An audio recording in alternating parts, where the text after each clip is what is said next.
research center has investigated heart-brain interactions, how the heart and the brain communicate with each other and how that affects consciousness and our perceptions. One of the things we identified in our research was the state we now call coherence. And what we found was that when we're feeling positive emotions, like we're really appreciating the sunset, or really feeling love or compassion or care for someone, that the heart beats out a very different message. The heart generates by far the largest rhythmic electromagnetic field produced in the body. And what we've now found is that if we look at the spectrum analysis of the magnetic field radiated by the heart, that emotional information is actually encoded and modulating into those fields. So by learning to shift our emotions, that's changing the information we're encoding into the magnetic fields radiated by the heart, and that can impact those around us. We are fundamentally and deeply interconnected with each other and the planet itself, and what we do individually really does count and matters.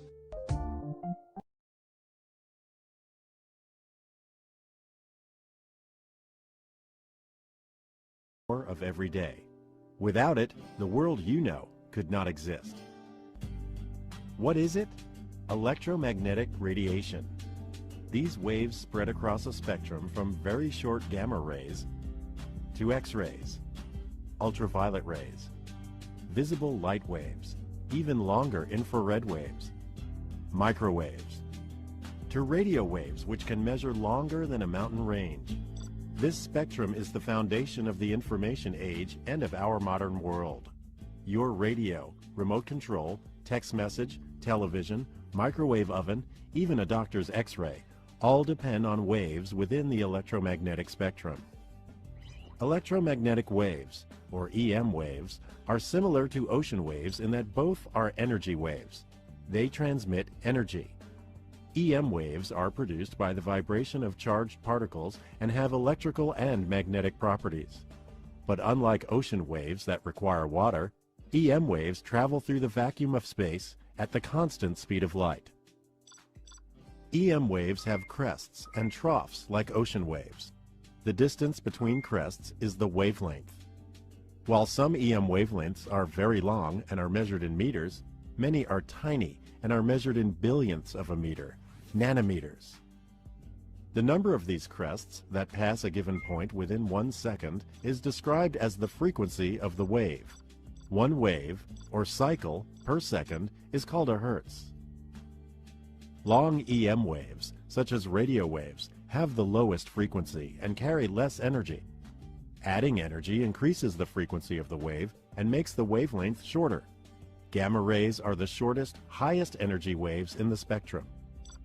So, as you sit watching TV, not only are there visible light waves from the TV striking your eyes, but also radio waves transmitting from a nearby station, and microwaves carrying cell phone calls and text messages, and waves from your neighbor's Wi-Fi, and GPS units in the cars driving by. There is a chaos of waves from all across the spectrum passing through your room right now. With all these waves around you, how can you possibly watch your TV show? Similar to tuning a radio to a specific radio station, our eyes are tuned to a specific region of the EM spectrum and can detect energy with wavelengths from 400 to 700 nanometers, the visible light region of the spectrum.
Ce este radiația?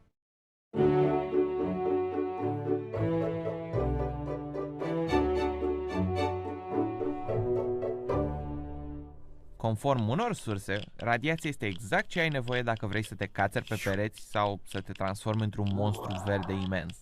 Conform altor surse, radiația este ce rămâne în mâncare după ce folosești cuptorul cu microunde. Nu râdeți, am mai auzit-o și pe asta. Sau ce îți prăjește creierul când vorbești la telefon. Toate din aceste scenarii sunt la fel de bazate în realitate. Radiația nucleară are originea, după cum v-ați prins probabil, în nucleu. Aici avem, în funcție de ce atom alegem, un număr de protoni și un număr de neutroni. Carbon, care are 6 protoni și 12 neutroni, fier cu 26 de protoni și 55 de neutroni, plumb cu 82 de protoni și 207 neutroni sau uraniu cu 92 de protoni și 238 de neutroni. Nu trebuie să rețineți cifrele astea și, oricum ca o paranteză, numărul de neutroni din nucleul unui atom poate varia. Când acest lucru se întâmplă, numim acele variante de nucleu izotopi, dar vorbim încă despre același atom, fiindcă protonii sunt aceiași. Acum, chiar dacă nu o să știm pe de rost cine are câți protoni și câți neutroni, observăm că acești nuclei devin din ce în ce mai mari, ceea ce poate fi o problemă. În interiorul nucleului acționează forța nucleară tare, care ține particulele împreună. Aceasta este o forță de atracție foarte puternică, care este generată de particulele din nucleu, dar care acționează pe distanțe foarte mici. Protonii din nucleu, în acest timp, fiindcă toți au sarcina pozitivă, vor să se respingă. Atomii există într-o stare de echilibru între aceste efecte și când numărul de protoni și neutroni este potrivit, spunem despre atom sau despre nucleu mai exact că este stabil. Problemele apar când avem un nucleu foarte mare și când numărul de protoni și neutroni nu este exact potrivit. Atomul este instabil și va pierde particule și energie până când ajunge la o formă mai stabilă. Ce ajunge să fie eliminat din acest nucleu este ce numim radiație și este de 3 tipuri și au denumiri destul de complicate. Tipul A, tipul B și tipul C. Dar știm că în știință lucrăm cu litere grecești, că sunt mai deosebite. Așadar, acele litere sunt primele 3 din alfabetul grecesc: alfa, beta și gamma.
Razele X, descoperite din greșeală. La început s-au numit raze Roentgen, de la numele fizicianului german care le-a descoperit în anul 1895. Wilhelm Roentgen făcea experimente cu un tub catodic, când a observat că un panou fluorescent din laboratorul său a început să strălucească. Fenomenul a apărut și atunci când tubul era acoperit cu o hârtie neagră și groasă, fizicianul și-a dat seama că energia emisă de tub poate să treacă prin obiecte, așa că a așezat diverse lucruri în fața acestuia, observând cum panoul fluorescent strălucește de parcă nimic nu ar sta în calea razelor. Până la urmă, Roentgen și-a pus mâna în fața tubului și cu mare uimire a constatat că pe panoul fluorescent își poate vedea oasele. Deci la numai câteva minute de la descoperirea razelor X, omul a descoperit și cea mai importantă aplicație a lor, cea medicală. Astăzi, medicii folosesc razele X ca să vadă prin țesuturi, până la oase. Cu ajutorul lor se descoperă fracturile osoase, cariile dentare, obiectele înghițite. Iar o variantă modificată a razelor X se folosește pentru a vedea țesuturile moi cum sunt plămânii, vasele de sânge, intestinele.